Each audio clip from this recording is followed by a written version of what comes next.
जो हमें लिस्टें फराहम की गई साइन शुदा इलेक्शन कमीशन की जानिब से, उसमें वोट्स मौजूद हैं अहलियान इलाका डी टाइप के, लेकिन जो प्रेजाइडिंग ऑफिसर्स को लिस्ट दी गई इलेक्शन कमीशन की जानिब से, उसमें ये वोट्स मौजूद नहीं थे।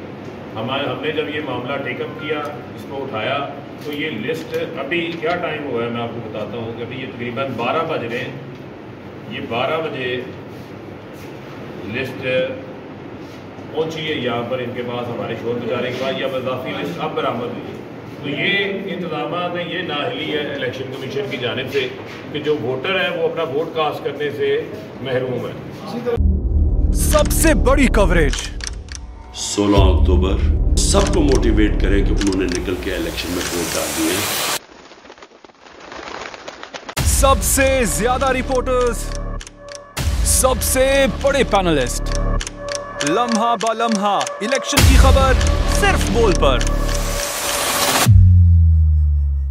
सबसे ज्यादा व्यूज, सबसे ज्यादा रील्स और सबसे ज्यादा रेटिंग के साथ बोल अब भी नंबर 1 पोजीशन पर बरकरार। सब्सक्राइब करें और बेल दबाएं ताकि कोई खबर रह न जाए।